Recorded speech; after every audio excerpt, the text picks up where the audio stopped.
सुखदेव जी कहने लगे राजन परीक्षित, अब तो धीरे धीरे सुंदर समय आने लगा। कौन सा समय? देवहूति के घर में सुंदर भगवान कपिल देव का प्रादुर्भाव होने वाला है। आज सुंदर कपिल देव भगवान का देवहूति की महारानी के घर में प्रादुर्भाव हो गया।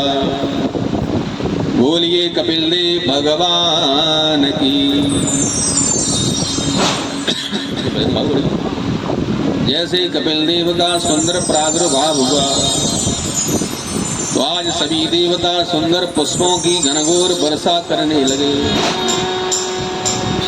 तो सभी लोग 2 बार भगवान का नाम लेंगे।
सर्वस्व बताया है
आया है, राजा के रंग से इस जग में आया है।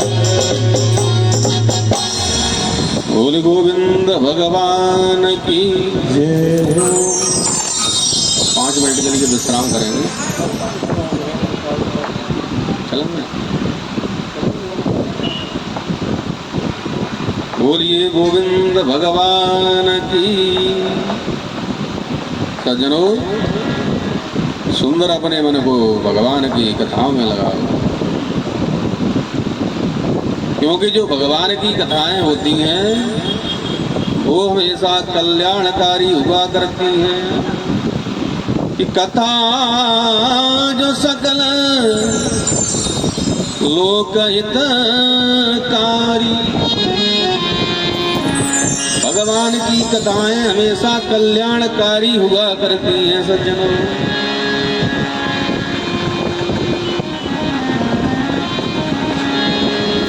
तो करदम जी महाराज ने सुंदर नव कन्याओं का विवाह कर दिया, और जैसे ही कपिल देव भगवान का प्रादुर्भाव हुआ, अब तो कपिल देव भगवान धीरे धीरे बड़े होने लगे। आज करदम जी कहने लगे देवहूति से, देवी अब तो हमको घर छोड़ करके जंगल में जाने दीजिए।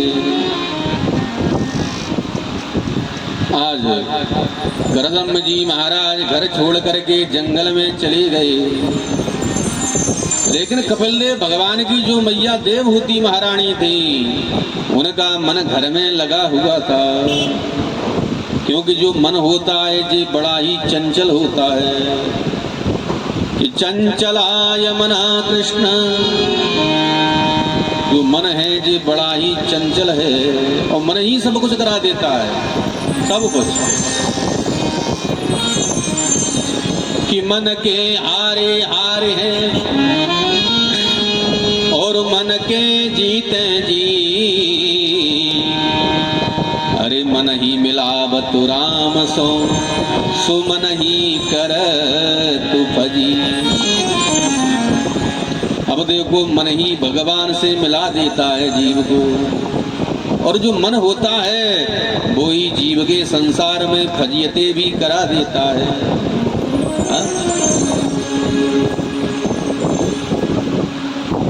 तो मन का सब खेल है कि मन के हारे हारे हैं और मन के जीते जी, अरे मन ही मिलावत राम सो, मन ही करत भजी। कि यह तो गति है अटपटी और झटपट लखे न कोई, और जब मन की खटपट मिटे तो झटपट दर्शन हो। देखो, जब मन की खटपट मिट जाएगी जिस दिन, उसी दिन भगवान के दर्शन होने लगेंगे, और जब तक मन की खटपट नहीं मिटेगी तब तक भगवान के दर्शन नहीं हो पाएंगे सज्जनों। कि मनः एव मनुष्याणां और कारणं बंध मोक्षयो। आज कपिल देव भगवान अपनी मैया से कहने लगे, मैया अपने मन को भगवान के चरणार बिंदुओं में तू लगा ले, क्योंकि जो मन है ये बड़ा ही चंचल हुआ करता है मैया।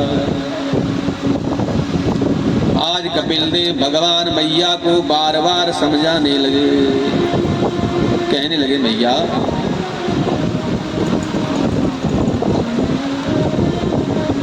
अगर भगवान के चरणार बिंदुओं में अपने मन को नहीं लगाएगी मैया, तो फिर तेरा कल्याण कैसे हो पाएगा। क्योंकि अगर संसार में मन को लगा लोगे तो बार बार संसार में आना पड़ेगा, और कहीं एक बार अपने मन को भगवान के चरणार बिंदुओं में लगा लिया तो बार बार आने जाने का जो चक्कर है वो खत्म हो जाएगा। लेकिन उसके लिए आपको मन लगाना पड़ेगा, और मन कब लगेगा? क्योंकि मनी राम तो बड़े चंचल हैं, हाँ? और थोड़ी देर में मन जाने कहाँ कहाँ घूम करके आ जाए, हाँ? वो ग्वालियर चला जाए, हाँ? वो अम्बा चला जाए, ना जाने कहाँ कहाँ घूमता है मन, हाँ?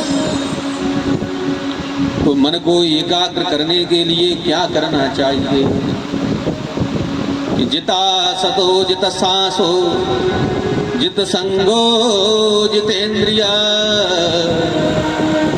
अगर मन को एकाग्र करना है पहले आसन को जीतना पड़ेगा। पहले दिन आप भगवान का भजन करोगे मन नहीं लगेगा। जैसे ही पालती लगा करके बैठोगे ना तो बैठ जरूर जाओगे, लेकिन मनीराम घूमते रहेंगे तुम्हारे, लगेगा नहीं। लेकिन धीरे धीरे अभ्यास करो, कब तक नहीं लगेगा मन? 1 दिन 2 दिन 4 दिन 5 दिन 10 दिन 1 महीना 2 महीना। तो पहले आसन पे विजय प्राप्ति करना सीख लोगे, फिर आसन के बाद अपनी जो श्वास है उसके ऊपर विजय प्राप्त करना सीख लोगे। फिर उसके बाद जो अपना मन है उसको कंट्रोल करना सीख लोगे, क्योंकि मन जब तक कंट्रोल नहीं होगा तब तक भगवान के भजन में मन नहीं लगेगा, भगवान की कथाओं में मन नहीं लग पाएगा।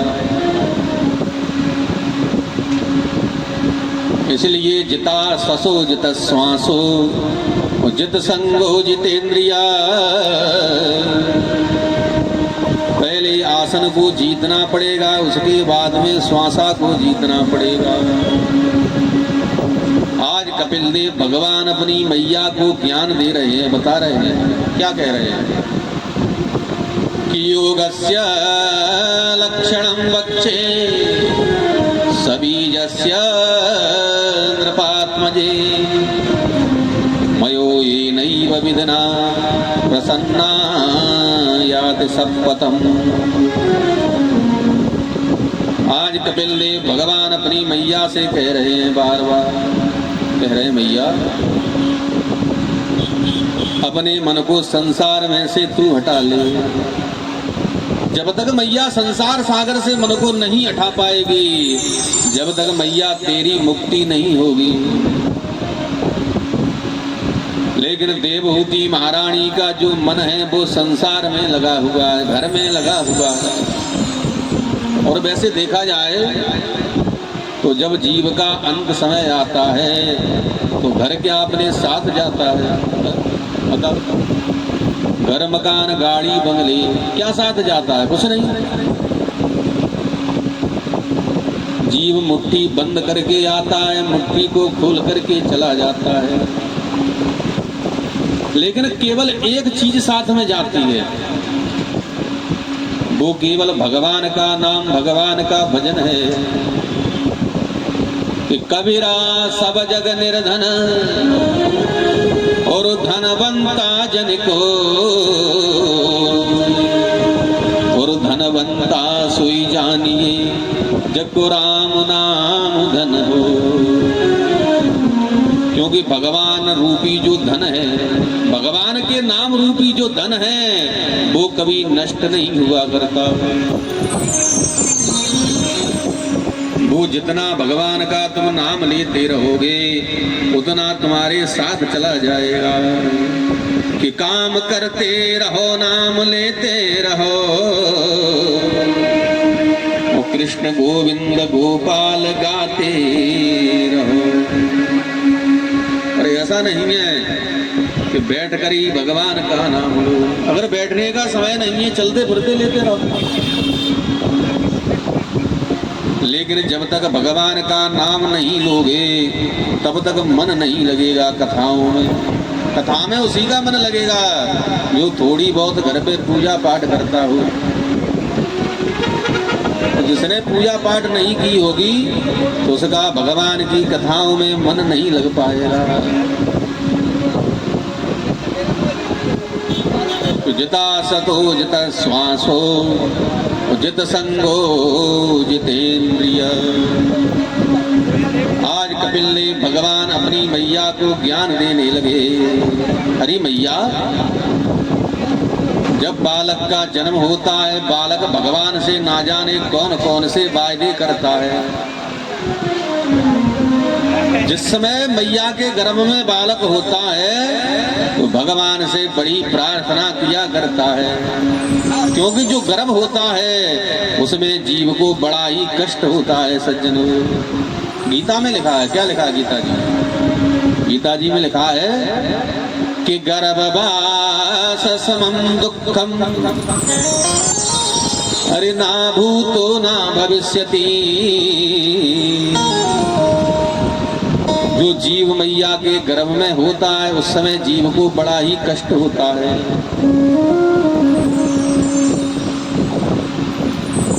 तो जब जीव मैया के गर्भ में होता है तो भगवान से बड़ी प्रार्थना करता है, हे प्रभु एक बार इस गर्भ से हमको बाहर निकाल दो, एक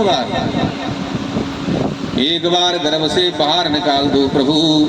हम तुम्हारा इतना भजन करेंगे, इतना भजन करेंगे कि अब की बार हमको गर्भ में आने की जरूरत नहीं पड़ेगी।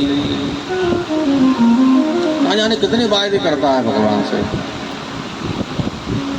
लेकिन जीव मैया के गर्भ से जैसे ही बाहर आता है संसार के बंधनों में बंध जाता है। जैसे आपने देखा होगा जब आकाश में से जल की बूंद आती है तो एकदम जल की बूंद स्वच्छ होती है, और जैसे ही जमीन के ऊपर गिरती है तो उसका जो कलर है वो भूमि जैसा हो जाता है कि भूमि परत भाव डाबर पानी और जिम जीव माया लपटानी। तो जैसे ही जल की जो बूंद होती है वो भूमि के आकर ऊपर गिरती है, भूमि जैसा उसका कलर हो जाता है। ऐसे ही जो जीवात्मा होती है वो संसार सागर में जैसे ही आती है तो संसार के बंधनों में बंध जाती है। भगवान से जो वायदे करती है वो भूल जाती है। जो भगवान से 6-9 महीने तक गर्भ में वादे करती है उस बात को जीवात्मा भूल जाती है। जैसे ही बालक का जन्म होता है तो आप लोगों ने देखा होगा तो बालक सबसे पहले कहाँ करता है, कहता है हे भगवान हम कहाँ आ गए। लेकिन जैसे ही उसके ऊपर तेल की मालिश, अब तो मम्मी पापा भैया बहन संसार के बंधनों में जीव बंध जाता है। जीवात्मा जैसे ही संसार के बंधनों में बंधती है तो जो गर्भ में भगवान से प्रार्थना करती है उस सबको भूल जाती है। आज कपिल देव मैया से कह रहे हैं अपने से, मैया तो जीवात्मा सभी बातों का ध्यान भूल जाती है और संसार सागर में फिर से फंस जाती है। और संसार सागरों में जीवात्मा जब तक फंसी रहती है, कब तक? जब तक बंधी रहती है, जब तक उसका अंत समय आ जाता है।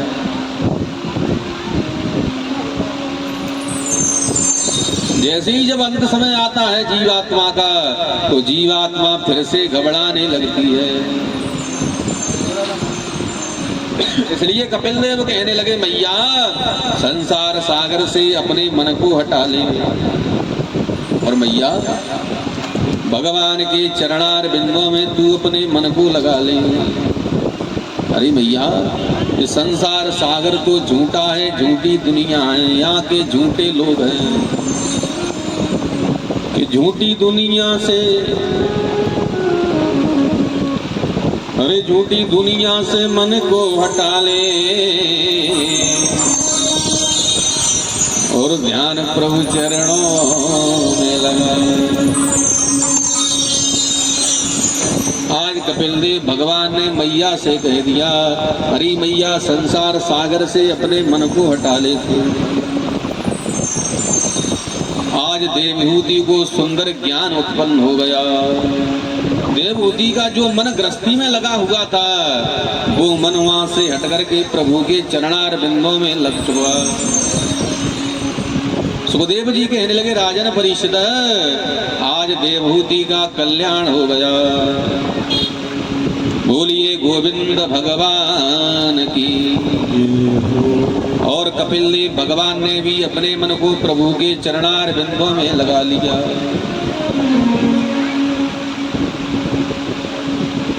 आज सुखदेव जी से राजा परीक्षित जी कहने लगे,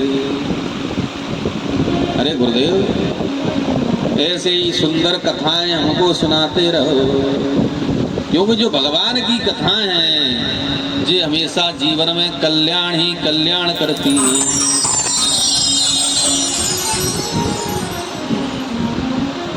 दो बार भगवान का नाम ले लें। श्री राधे राधे गोविंद गोविंद राधे।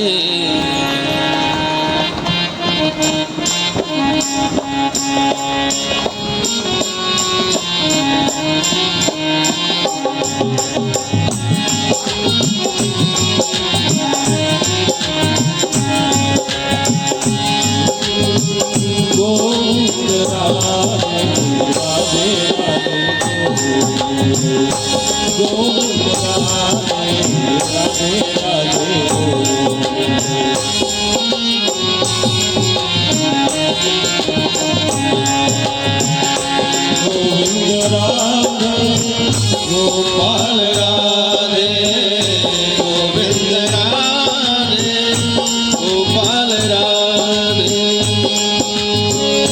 गोविंद राधे गोपाल राधे गोविंद राधे गोपाल राधे राधे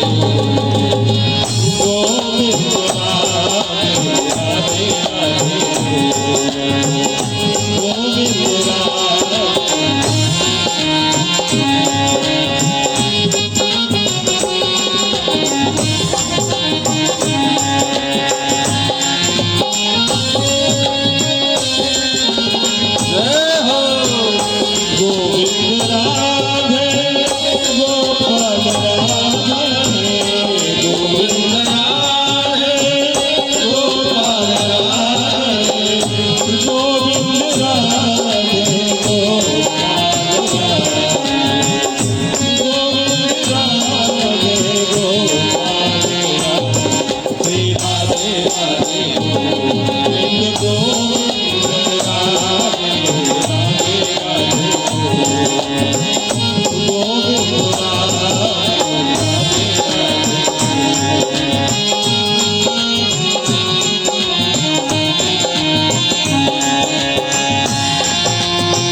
गोविंद भगवान की।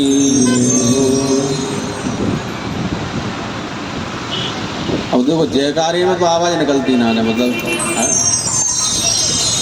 बहुत देर से देख रहे हैं हमारी जो माता बहन है उनकी आवाज ही नहीं निकल पाती है। तो बोलने में कभी कंजूसी नहीं करना चाहिए। भगवान के जो जयकारे होते हैं उनमें कभी भी कंजूसी मत करो। भगवान का जयकारा जितना अच्छा दोगे उतना ही जीवन में सभी काम अच्छे चलते रहेंगे। बोलिए गोविंद भगवान की। तो आज सुखदेव जी से राजा परीक्षित जी कहने लगे, गुरुदेव ऐसे ही सुंदर भगवान की कथाएं हमको सुनाते रहो, आप सुनाते रहो और हम सुनते रहेंगे।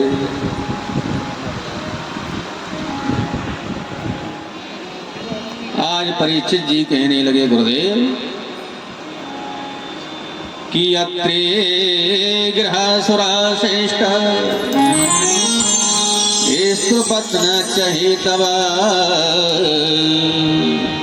किंचित चिकीर्षतो जात एतदाख्याम वे गुरु।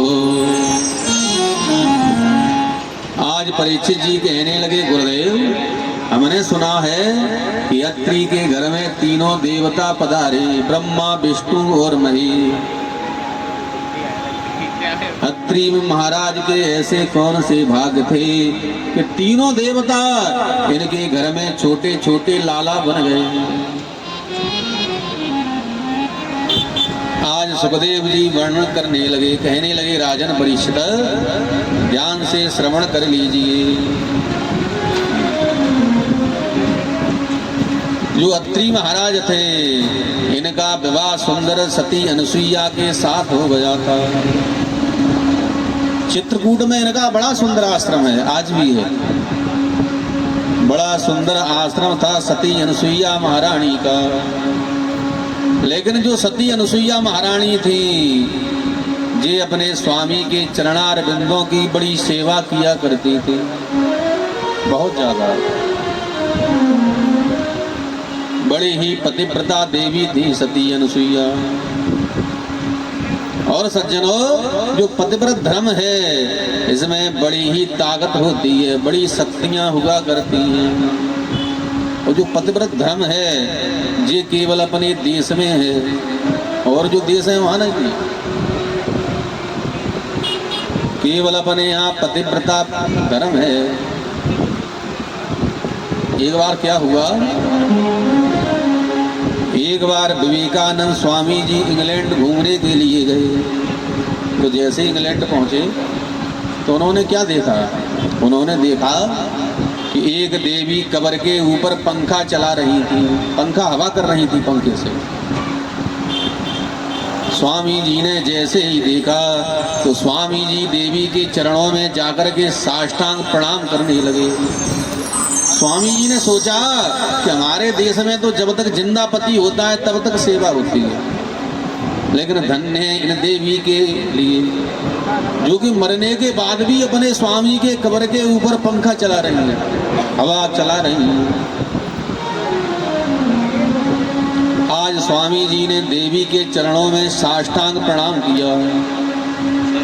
देवी समझ गई। देवी कहने लगी, स्वामी जी जो तुम सोच रहे हो वैसा कुछ भी नहीं है। देवी कहने लगी, स्वामी जी इस कब्र के अंदर एक मिट्टी के बर्तन में घड़े में जल रखा जाता है, तो उस घड़े का जल जितनी जल्दी सूख जाएगा उतनी जल्दी हम दूसरा विवाह कर लेंगे, इसलिए हम तो पंखा चला रहे हैं।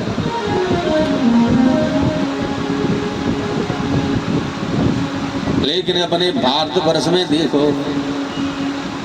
पिता कन्या का जिसके हाथ में हाथ दे देते हैं, अपने भारत की देवियां उसके साथ सारा जीवन बिता देती हैं। कि यदा यदा धर्मस्य और ग्लानिर्भवति भारत, जितने भी भगवान के अवतार हुए हैं वो सभी अपने भारतवर्ष में हुए हैं। तो जो बना भारत देश है वो धन्य है सज्जनों। और अपने देश में ही जो पतिव्रत धर्म है वो है, जो पतिव्रत धर्म होता है इसमें बड़ी ही ताकत होती है, बड़ी ही शक्तियां हुआ करती हैं। और वैसे भी स्त्री के लिए धर्म है क्या कि एक ही धर्म और एक व्रत नेमा, अरे काई बचन मन पति पद प्रेम।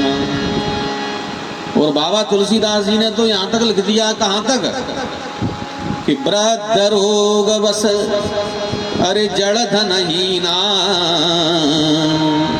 और अंधी बधिर क्रोधी अति दीना।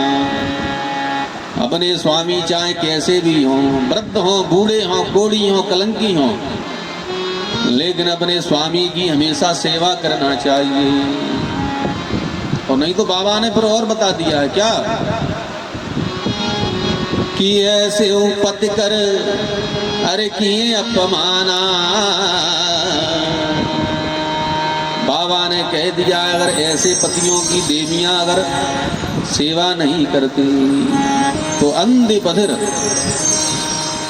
उनको नरक में जाना पड़ता है सज्जनों। इसलिए कथाओं में से कुछ सीख लो। अपने स्वामी चाहे कैसे भी हों, बूढ़े हों, जवान हों, कोढ़ी हों, कलंकी हों, हमेशा अपने स्वामी के चरणार बिंदों की सेवा करना चाहिए। धन्य सती अनसुईया के लिए। जो सती अनसुईया थी वो हमेशा अपने स्वामी के चरणार बिंदों का ध्यान किया करती थी।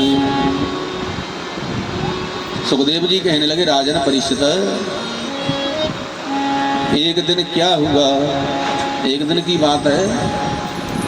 एक दिन नारद जी अपने वीणा को खींचते मृत्यु लोक में आ गिरे। मैया के आश्रम पर आ गए नारद जी।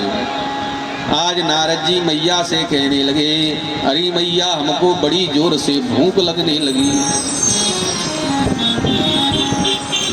तो सती अनसुईया कहने लगी नारद जी घबराओ मत, हमारे आश्रम में सभी चीजें हैं, आप तो कहो वो चीज आपके लिए उपलब्ध है।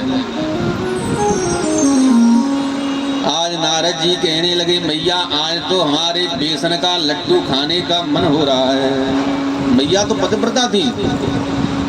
आज मैया ने मन में जैसे ही कल्पना की इतने में बेसन के लड्डू सामने आ गए नारद जी के।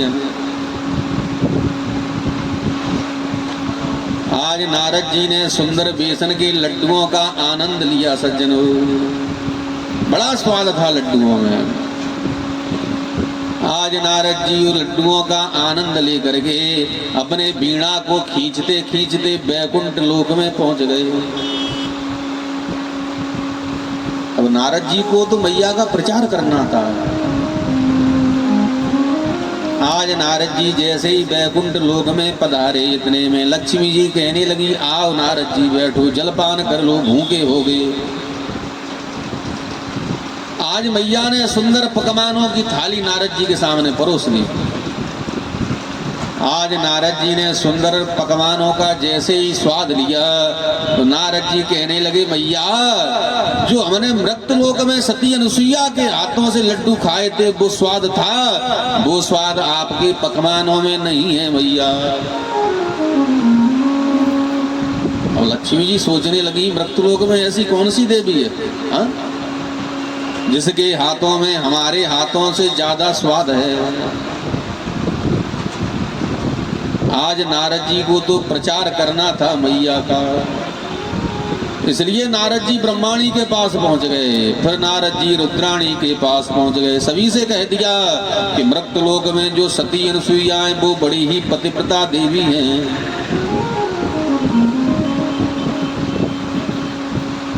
अब तो शाम का समय हुआ।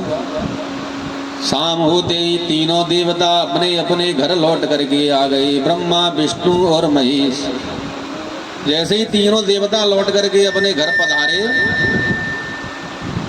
तो आज तीनों देवता अपने अपने घरों में कहने लगे देवियों से आज घर में भोजन भजन होगा कि नहीं होगा। रात के 12 बज गए। अब तो तीनों देवियां नाराज होकर के खटपाटी लेकर के सो गई कि अब घर में कुछ भी नहीं होगा, भूख हड़ताल चलेगी घर में बराबर। क्यों? आज तीनों देवियां अपने स्वामियों से कहने लगी अरे मृत्युलोक में ऐसी कौन सी देवी है हमसे बड़ी पतिव्रता। जब तक उसका पतिव्रत धर्म नष्ट नहीं करोगे तब तक घर में भोजन भजन कुछ भी नहीं होगा। अब तो बाल हट और त्रिया हट और राज हट, अपने यहाँ 3 हटें बताई जाती हैं। बाल हट पहले नंबर पर बाल हट आती है। अगर बालक हट पकड़ गया और मेले में आपके साथ में चला गया और कहने लगा मम्मी हमको ये चाहिए, दिलवाना पड़ेगा तुमको, नहीं तो रोने लगेगा। फिर बाल हट और त्रिया हट। अगर हमारी माता बहनें घर में हट पकड़ गई और घर में कहने लगी ये काम होगा तो करना ही पड़ेगा हमारे भैयाओं को, नहीं तो भूख हड़ताल लग जाएगी घर में बैठ। तो आज तीनों देवियां हट पकड़ गई, अब तो घर में भोजन भजन कुछ भी नहीं होगा।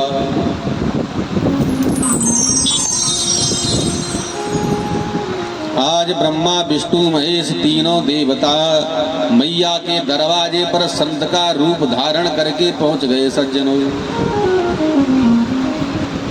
जैसे ही संत का रूप धारण करके मैया के दरवाजे पर पहुंचे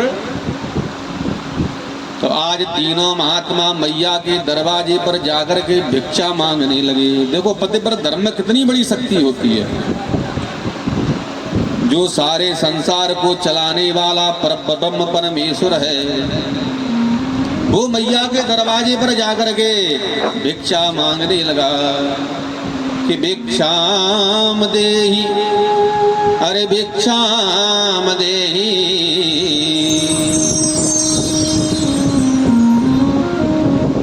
इतने में मैया छोटी छोटी कटोरी में आटा लेकर के भिक्षा देने के लिए आ गई और तीनों देवता कहने लगे मैया हम आटे वाले बाबा ना हैं, आटे से क्या होगा हमको, हमको तो भिक्षा कुछ और चाहिए। सती अनुसुईया कहने लगे बताओ क्या मांगना चाहते, मांग लो, सती के दरबार में तुमको सब कुछ मिलेगा।